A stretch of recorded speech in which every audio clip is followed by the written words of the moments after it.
Muy buenas tardes, hermanos, que el Señor les bendiga a todos. Vamos a ponernos sobre nuestros pies y vamos a dar inicio a este servicio.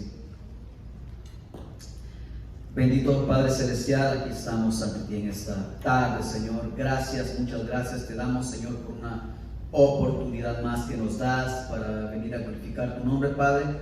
Señor, antes de iniciar este servicio, queremos pedirte, Dios mío, que limpies nuestros labios, nuestro ser, Señor, para que esta alabanza, Señor, pueda ser acepta a ti, Dios mío, y así nuestro corazón, todo nuestro interior pueda derramarse y expresar, Señor, todo nuestro amor, todo lo que sentimos por ti, Señor, en esta tarde, Señor. Así que, Padre, te pedimos que tomes control de este servicio, Padre. Queremos regocijarnos, alegrarnos en ti, Señor. En el nombre de Cristo Jesús, amén y amén.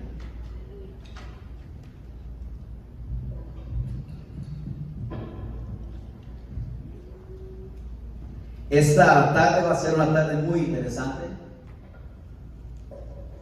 porque vamos a alabar al Señor. Amén. Aleluya. Ahorita el hermano va a editar esta parte.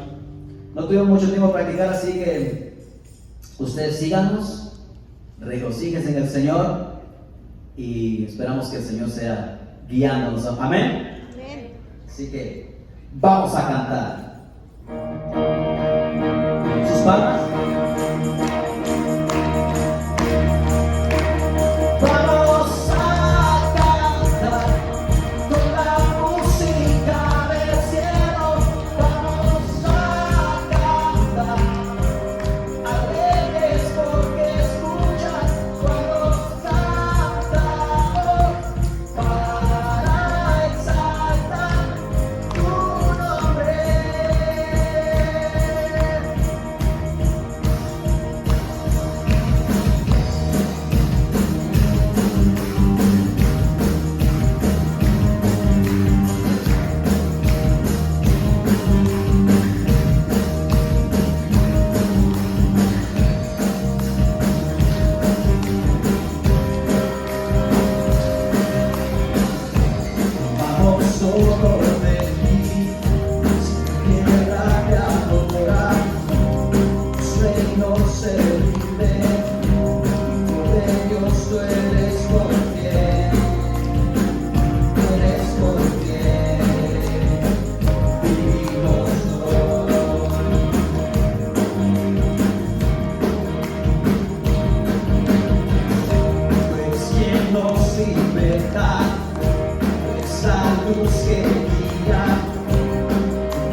tu nombre glorificar.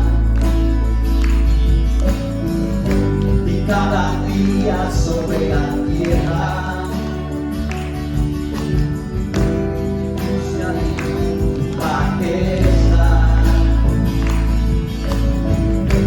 nos creaste para alabarte,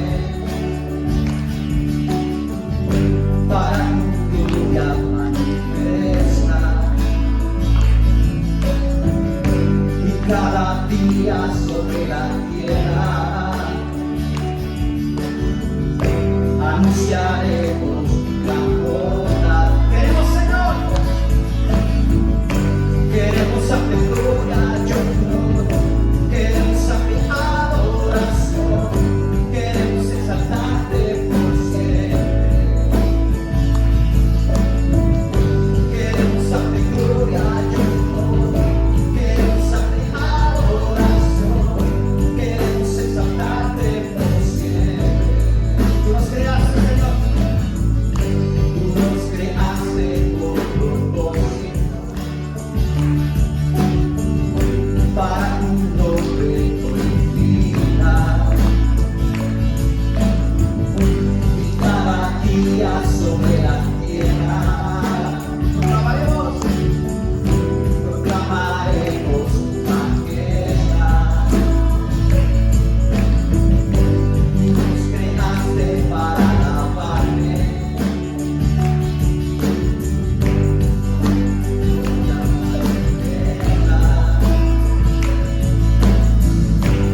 cada día sobre la tierra anunciaremos la bondad. Queremos darte gloria y honor, queremos darte adoración, queremos exaltarte por siempre.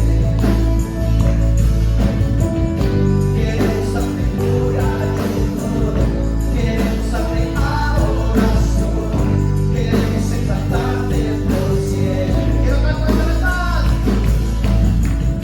Queremos darte gloria y honor, queremos darte adoración, queremos exaltarte por siempre. Queremos, Señor,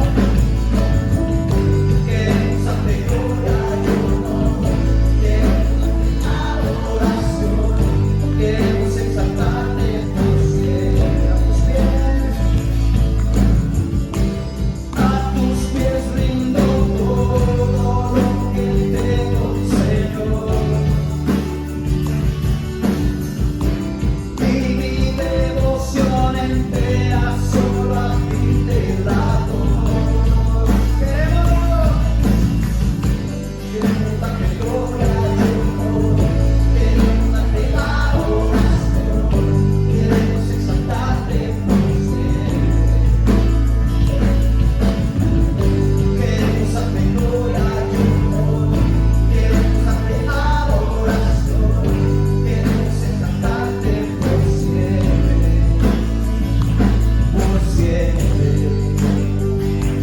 y siempre, por siempre, y siempre, por siempre, y siempre.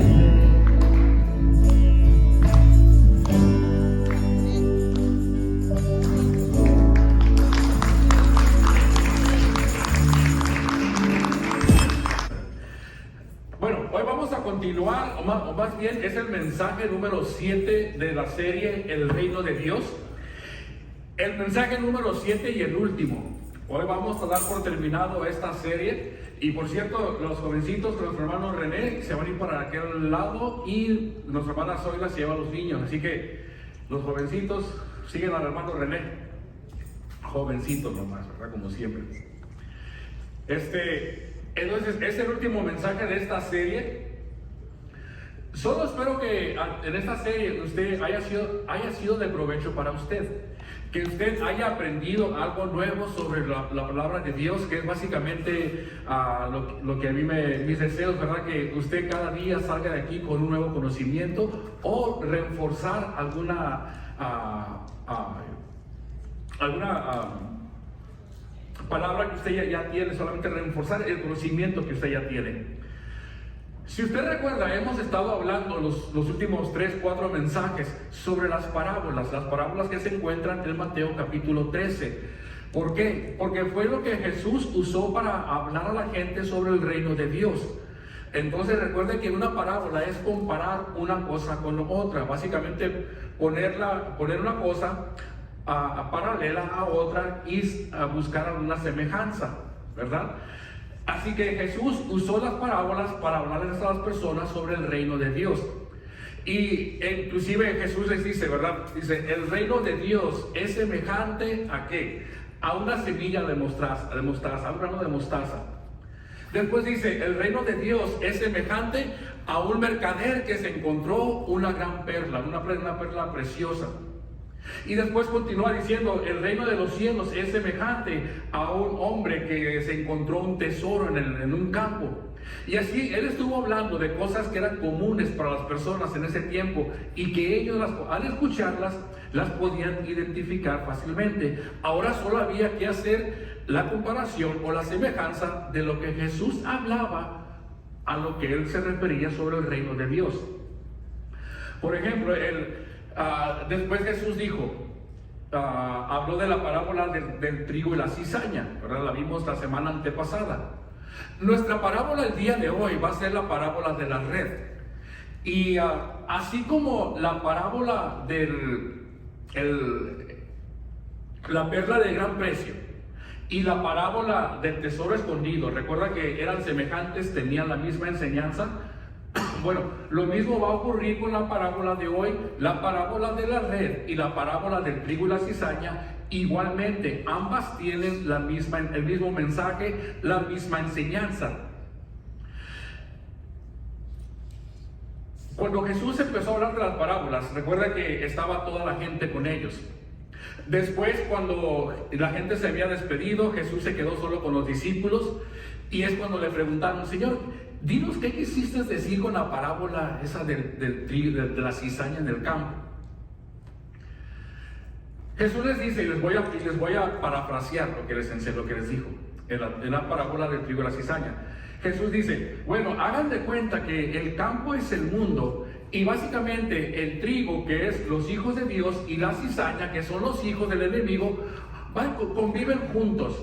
Es difícil identificarlos quién es quién, no se puede, a simple vista no se puede decir este es trigo y esta es cizaña. A simple vista no podemos decir este es un hijo de Dios y este no. Y continúa Jesús en la parábola diciendo, hasta que llega el tiempo de la siega y los hombres empiezan a ver cuál parte daba fruto y cuál no. Y escuche cómo termina la parábola del trigo y la cizaña. Así será el fin de este siglo. Enviará el Hijo del Hombre a sus ángeles y recogerán de su reino a todos los que les sirven de tropiezo y los que hacen iniquidad. Y los echarán en el horno de fuego, allí será el lloro y el crujir de dientes. Bueno, este era el destino final de la cizaña, de los hijos del enemigo. Ahora escuche la parábola de la red, que es la parábola que vamos a cubrir el día de hoy. Y note la semejanza. La parábola empieza así. Asimismo, el reino de los cielos es semejante a una red, que echada en el mar recoge toda clase de peces y una vez llena, la sacan a la orilla y sentados recogen lo bueno en cestas y lo malo lo echan fuera. Ahora escuche el final de esta parábola para que vean la similitud con la parábola anterior. Dice, así será el fin del siglo. Saldrán los ángeles y apartarán a los malos de entre los justos y los echarán en el horno de fuego. Allí será el lloro y el crujir de dientes. Entonces, si se dio cuenta, el final de la cizaña, o sea, de los hijos del enemigo, es el mismo final que tendrán los peces malos que vamos a ver en esta parábola. Peces que estaban dentro de la red, o sea, dentro del reino, pero que no eran aptos para estar en el reino de Dios. Entonces, a continuación le voy a dar 2 puntos. El primero, les voy a explicar la parábola de la red. Y el segundo es, vamos a ver qué es lo que la palabra de Dios dice en cuanto a qué descalifica la persona, qué es lo que descalifica a la persona para no poder estar en el reino de Dios. ¿Ok? Bueno, punto número 1, ¿qué quiso decir Jesús con la parábola de la red? Tomando en cuenta que la red viene siendo ¿qué? La red viene siendo ¿qué? La red viene siendo el reino de Dios.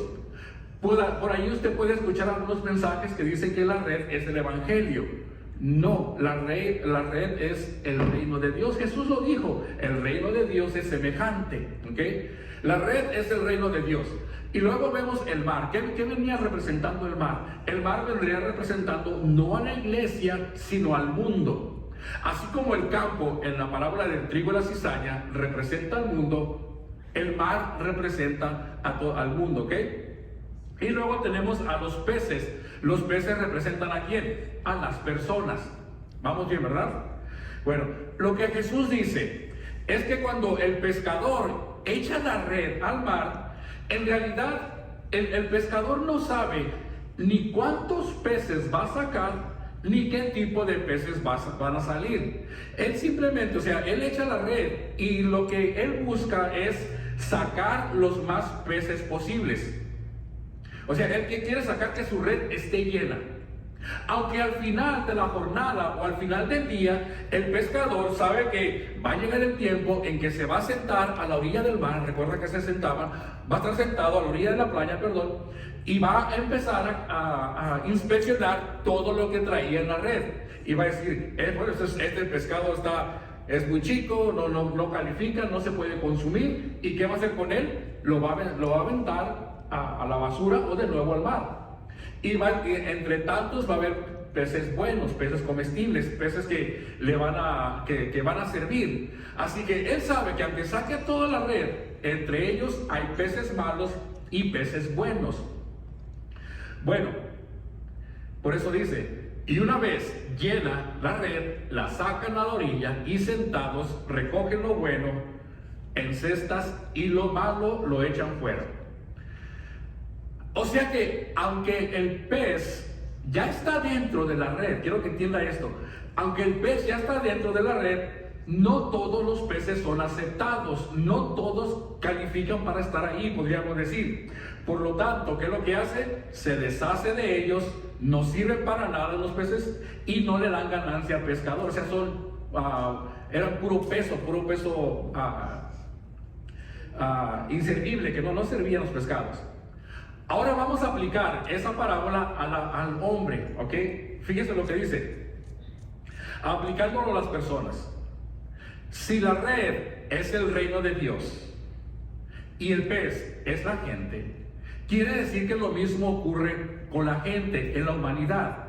Que hay personas dentro del reino de Dios que se juntan con personas que están dentro del reino de Dios, que conviven con personas que están dentro del reino de Dios, pero que no son aptos para estar ahí.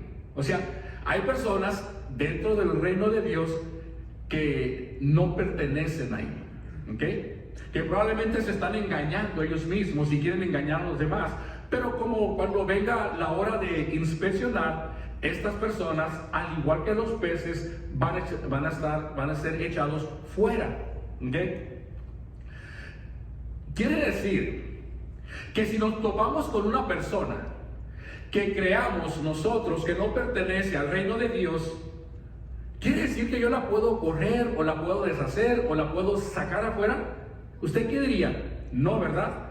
Porque no nos corresponde a nosotros, a ninguno de nosotros, juzgar a las personas. Nosotros no somos nadie para juzgar a nadie. Mire, ningún ser humano, nadie, absolutamente ninguna persona, no me importa qué rango tenga dentro de la iglesia, ninguna persona le puede decir a usted es salvo y usted no. El Espíritu Santo mora en usted y el Espíritu Santo no mora en usted. Nadie puede decir eso. Nadie puede tomar esa determinación. Aunque hay casos en que es evidente, ¿verdad? Usted ve una persona fuera en el mundo, es evidente que esa persona no tiene temor de Dios, que esa persona no no es una persona que conoce del Señor. Y es evidente por cómo actúa, por cómo habla, por las cosas que hace. Pero aún así, aunque usted sepa que esa persona no tiene temor de Dios, que no le importa nada de la palabra de Dios, aún así, la palabra nos insta o nos exhorta no a correrlo, a apartarnos de él, sino a compartirle el evangelio, a llevar a esa persona ¿a dónde? A los pies de Cristo, así como un día alguien lo hizo con cada uno de nosotros cuando nos invitaron a escuchar el evangelio. Así que lo mismo deberíamos hacer nosotros al ver peces malos o personas inconversas. En vez de rechazarlas, llevarlas para que puedan pertenecer al reino de Dios. ¿Sí me explicó? Así que esta mosquita no anda por aquí. Entonces, ni usted ni yo somos nadie para decir quién pertenece al reino de Dios y quién no. Que quede claro eso, ¿ok? No podemos a nosotros estar escogiendo quién sí y quién no. Ya que de acuerdo a la palabra de Dios, esa función ¿a quién le corresponde? Bueno, Dios va a mandar ángeles y con instrucciones, me imagino, y los ángeles son los que van a separar a las personas. Es lo que vimos en la parábola. Así será el fin del siglo. Saldrán los ángeles y apartarán a los malos de entre los justos.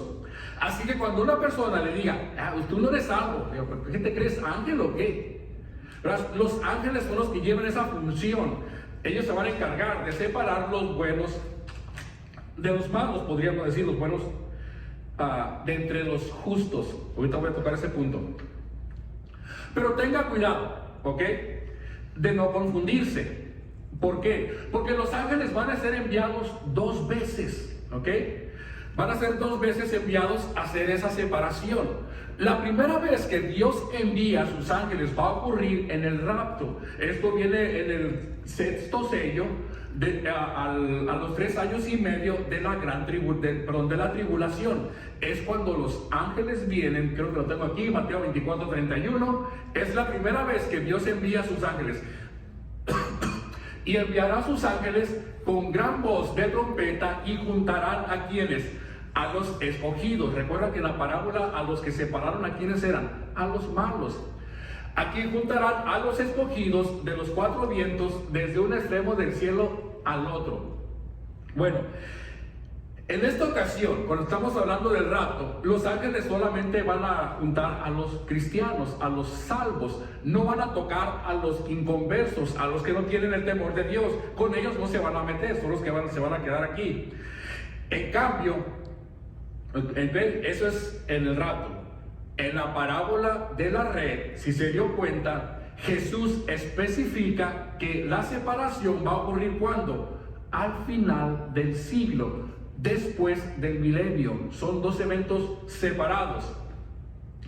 Y si notó algo muy importante, cuando Jesús habla de separar a los peces, Él dice: y los hombres se sentaron a la orilla de la playita y separaron el pez bueno del pez malo, ¿ok? Pero cuando hace la misma aplicación hacia los hombres, Él dice: y los ángeles vendrán y separarán al malo ¿del quién? Del justo. No dice el malo del bueno, dice el malo del justo. ¿Por qué? Si yo me imagino, ¿verdad? O podríamos decir, si Jesús hubiera dicho, y los ángeles van a separar a los malos de los buenos, daría pie para que las personas creyeran que siendo bueno puedo ir a la presencia de Dios. Pero por eso hace esa aclaración, los malos y los justos. Porque las personas creen que ser bueno, que el cielo se puede merecer simplemente siendo bueno. Y descríbame qué es bueno. Bueno es, valga la redundancia, bueno es portarse bien, no robar, no matar, no fornicar, no cometer adulterio, no engañar a nadie, ayudar a las personas, a ser dadivoso con el necesitado, no respetar a los padres.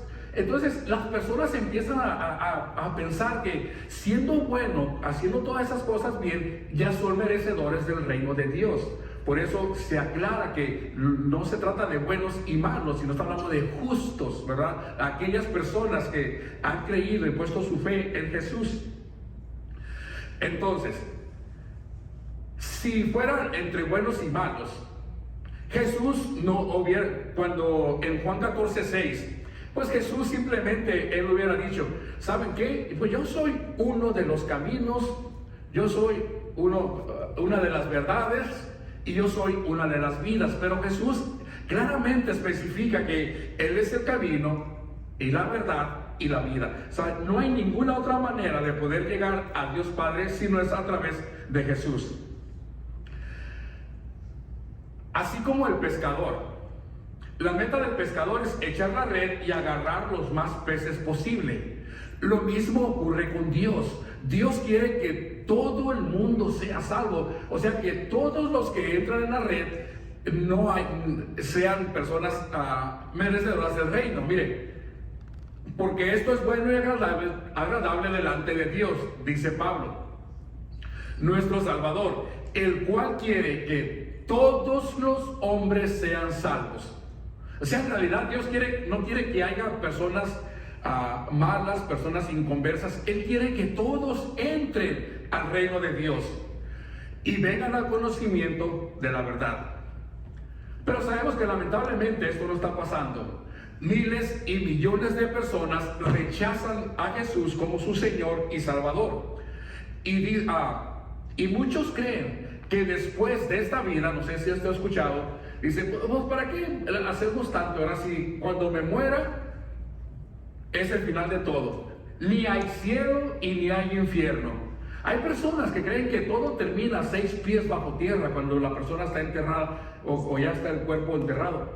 Pero no, la misma palabra nos dice que la muerte no es el final de todo. La muerte es que el principio de la eternidad. Entonces lo que importa no es si aquí estás unos 80, 90 años, imagínate la eternidad la eternidad que continúa después de la muerte. ¿Dónde va a estar tu alma? ¿En la presencia de Dios o en el lago de fuego? Y dice, y los echarán en el horno de fuego, allí será el lloro y el crujir de dientes. Quiere decir que la muerte no es el final, es el principio. Los que no recibieron a Jesús, a aquellos que no tienen el temor de Dios, ese va a ser el final de ellos. ¿Okay? Es lo que nos dice la palabra de Dios. Esto es lo que la Biblia también llama la segunda muerte. Lo ha escuchado usted, ¿verdad? La segunda muerte. Dice, el que tiene oídos, oiga lo que el Espíritu dice a las iglesias. El que venciere no sufrirá daño de la segunda muerte. Para que me entienda, usted ya debe saber, los cristianos nacen 2 veces, pero mueren una.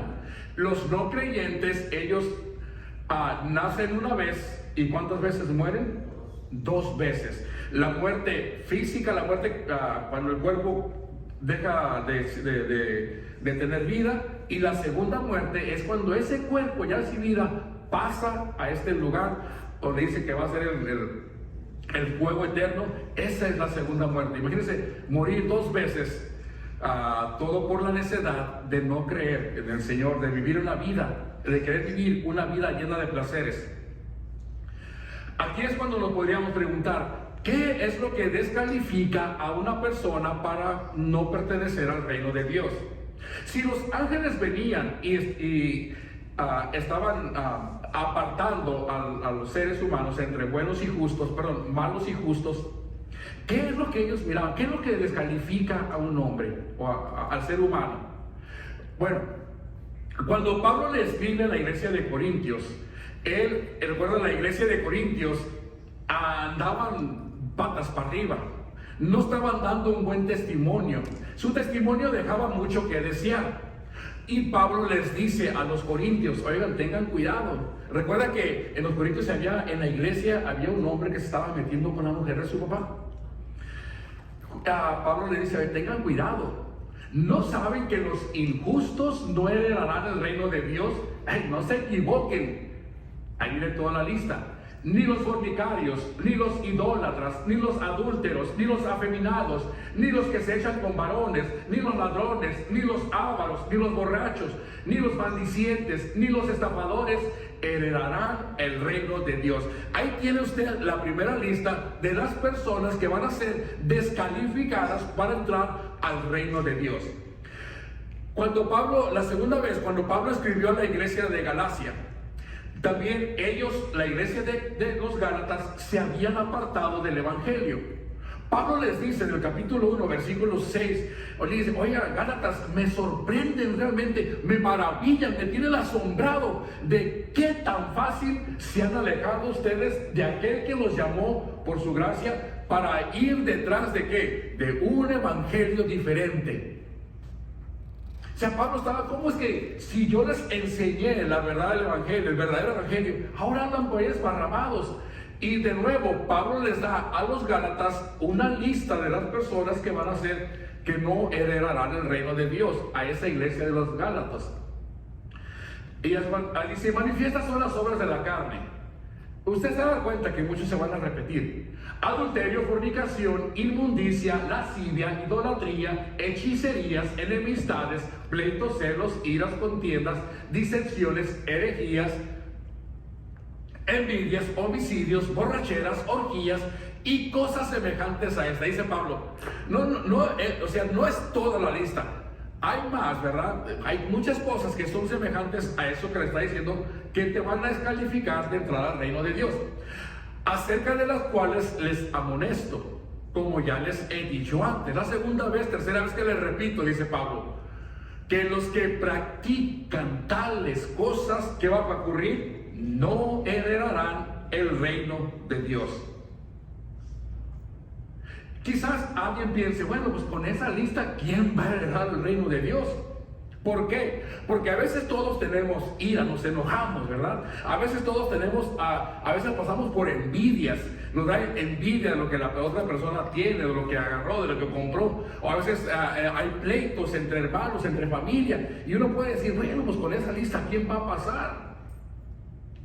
Pero la palabra clave aquí en esto es, ¿cuál es? Los que practican tales cosas. Los que practican tales cosas no van a heredar el reino de Dios. ¿Qué indica la palabra practicar? Es algo que usted está haciendo constantemente. Cuando usted está en un deporte y quiere ser bueno en el deporte, ¿qué es lo que hace? Bueno, usted va y practica la posición, el tiro, lo que tenga que hacer. Es lo mismo que dice Pablo aquí. Oiga, día tras día están haciendo lo mismo. Parece como que salen con el deseo de ir a practicar, hacer lo malo, cometer pecado. Por eso dice: los que practican tales cosas son las personas que no van a heredar el reino de Dios. Recuerda que la persona que practica constantemente el pecado indica que no hay arrepentimiento genuino, que no hay temor de Dios, que no dan buen testimonio, que estas personas son piedra de tropiezo para aquellos que vienen tras de ellos. Son aquellas personas que dicen: bueno, comamos y bebamos y total, sí vamos a morir. ¿Ok? En Romanos capítulo 1, versículo 32, también Pablo habla sobre esas personas y dice en el versículo 32, le voy a leer el 31, 1:31.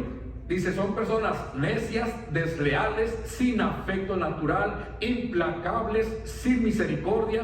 32, quienes habiendo entendido el juicio de Dios, o sea que ya lo habían escuchado, ya habían escuchado la palabra de Dios, dice que los que practican tales cosas son dignos de muerte. Y dice: y no solamente las hacen, o sea que no solamente las practican, sino que además dice que les gusta reunirse, juntarse.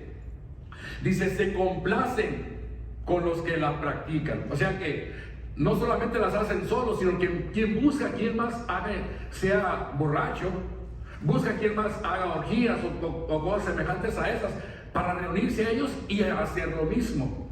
Entonces, si usted está en esa rutina esta cosa la estoy practicando mucho, tenga cuidado, porque es indicación de que no hay un arrepentimiento genuino en la persona. Las personas que practican el pecado, recuerda que pueden ser personas que están dentro de la iglesia, que personas que nosotros vemos afuera y que se identifican como cristianos. Está hablando del mundo, ¿ok? Personas que en realidad son como la cizaña de la parábola del trigo y la cizaña, que aunque crecieron junto con el trigo, recuerda, estaban en el mismo campo, crecieron junto con el trigo. Imagínense esto: el trigo y la cizaña recibieron la misma cantidad de agüita, el mismo cuidado de parte del Señor, de parte del jardinero. Les echaba el mismo abono, la misma medicina, me imagino. Estaban bien cuidadas. Mas sin embargo, la cizaña, cuando fue tiempo de dar el fruto, dice, la cizaña no aprovechó la bendición que había recibido. Podríamos poner ese ejemplo, ¿verdad? Igualmente a los pescados. Estas personas que practican el pecado son como los pescados malos, que aunque estaban dentro de la red, a la hora de ser inspeccionados, pues no pasaron la prueba y tuvieron que ser desechados y tirados o regresados a la mar. Ya vimos la lista que Pablo les dio. Esta lista Pablo se las dio a la iglesia de Corintios y a la iglesia de los Gálatas. Pero hay otra listita más. Y con esta quiero cerrar. Son dos cosas que Jesús dijo.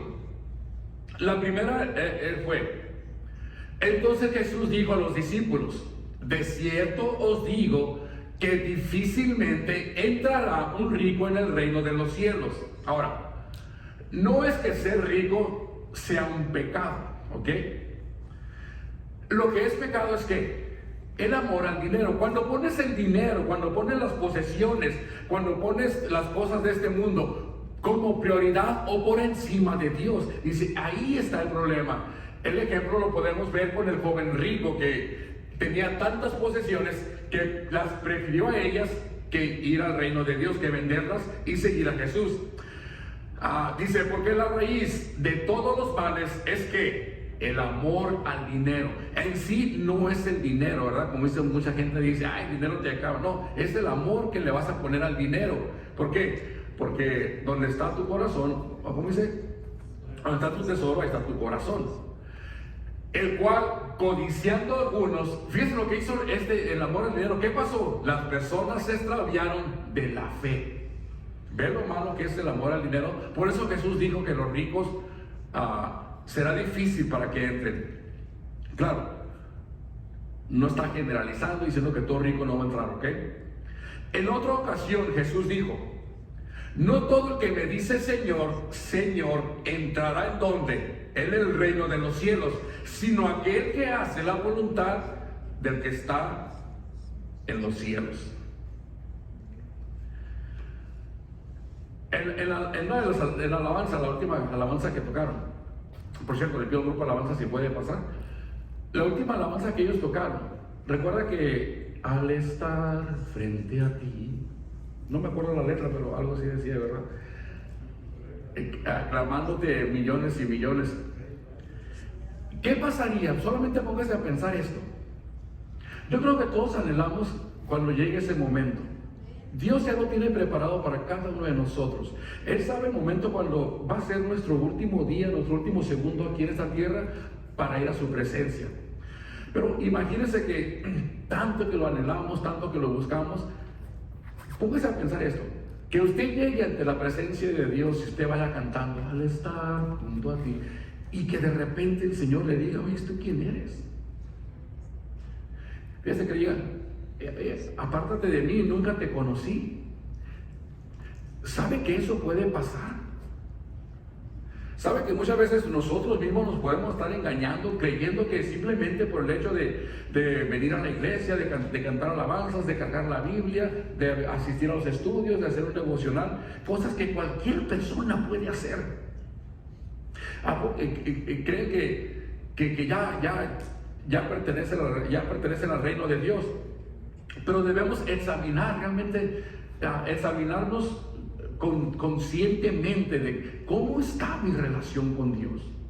Si solamente lo tengo como lo quiero tener como mi Salvador, pero fallo en reconocerlo como mi Señor.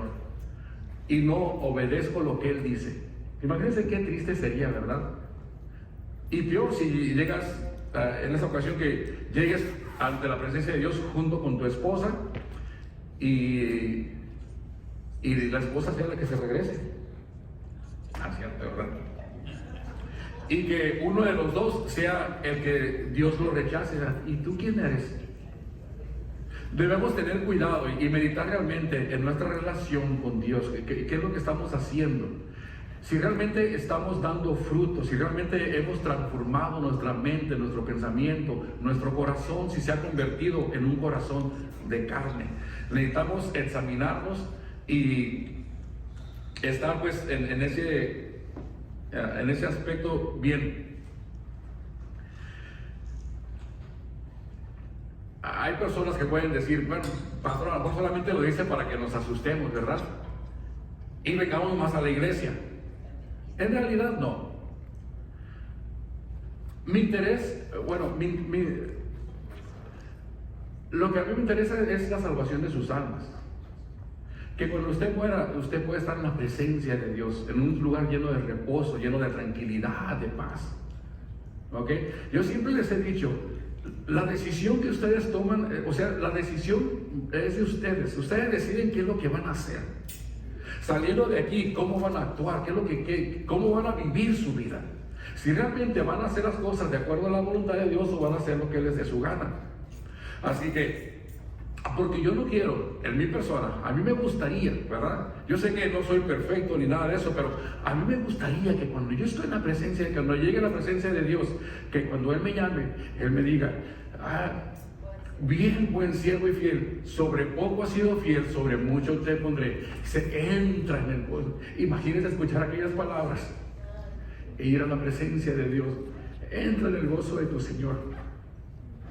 Pero para eso no es de que tengamos que ganárnosla, hacer algo, obras, no. Tenemos que arrepentirnos de corazón, recibir a Jesús, realmente vivir una vida transformada. Como dice Pablo, como dijo Pablo a los Filipenses, dice, oiga hermano, les encargo, les encomiendo que vivan de acuerdo al Evangelio de Cristo. Así que necesitamos examinarnos, pues no vaya a ser que al final seamos echados con los peces malos, seamos quemados como la cizaña. Necesitamos examinar nuestra fe para estar. La palabra nos asegura la salvación. La palabra nos asegura la salvación, pero necesitamos estar seguros de que la tenemos de una manera verdadera y real. Creo que no traigo Apocalipsis 23:13. Muchas personas quieren vivir una vida como les plazca. Y siempre ponen, fíjense que hasta astutos son, porque siempre ponen de ejemplo, pues ahí tienes el ladrón en la cruz que hizo mal, lo robó, quién sabe qué tanto hizo, y a última hora dijo, Señor, perdóname, y se fue. Piensa que muchas personas quieren usar ese ejemplo para decir, pues yo en mi último momento, cuando esté en mi cama, le pido perdón, cuando esté en mi lecho de muerte, le pido perdón a Dios y ya con eso la libré. Dios, aunque le pidas perdón, Dios va a ver tu corazón, primeramente, ¿ok? Pero, ¿por qué no mejor empezar a vivir una vida llena de bendiciones ahorita, con tiempo? Apocalipsis 22:13 dice, yo soy el alfa y la omega, el principio y el fin, el primero y el último.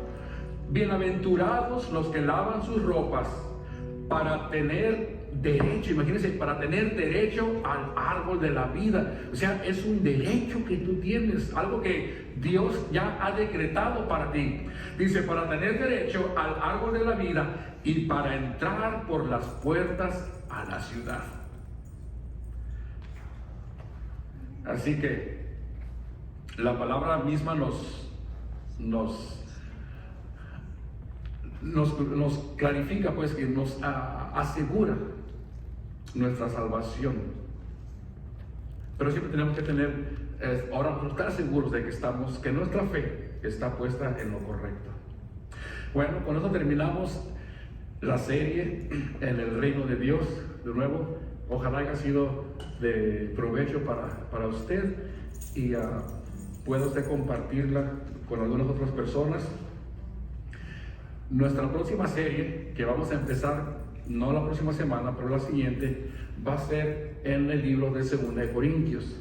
Así que usted puede ir leyendo el libro ir despacio, así tranquilamente lo va estudiando, pero vamos a iniciar la serie en 2 de Corintios dentro de 2 semanas más.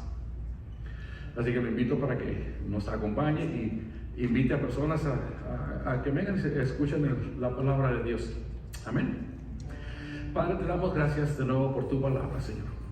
Ayúdanos como siempre a examinar nuestra vida, a examinar nuestro caminar, nuestro pensamiento, nuestro corazón, Señor. De que podamos ser siempre, de que podamos servirte, Señor, de una manera honrada, justa, Señor.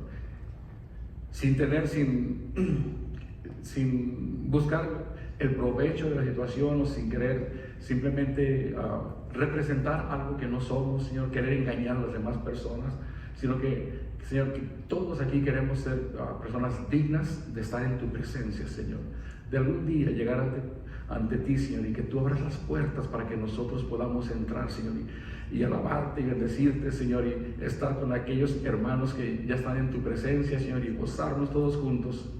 Y sobre todo, Señor, queremos estar en esas bodas, Señor, que se están preparando para todo tu pueblo, Señor, para cuando estemos en tu presencia. Así que ayúdanos y de nuevo gracias por todo lo que nos has dado a través de esta serie, y como siempre pongo a cada familia en tus manos, Señor. Bendice sus hogares, sus trabajos, sus estudios, sus familias, y Padre, úsanos para que ellos puedan expandir el Evangelio. A ti sea la honra y la gloria en todo. Amén. Y de noche cantaremos celebrando su poder con alegría de corazón, como el que va con la flauta al nombre del Señor, celebraremos su poder. Él es el poderoso de Israel, el poderoso de Israel. Por si olvidan, nadie lo defenderá, el poderoso de Israel. Él es el poderoso de Israel, el poderoso de Israel. Por si olvidan, nadie lo defenderá, el poderoso de Israel.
porque podemos cantar, regocijarnos en tu presencia, Padre, y alegrarnos en la salvación que tú nos has dado, Señor.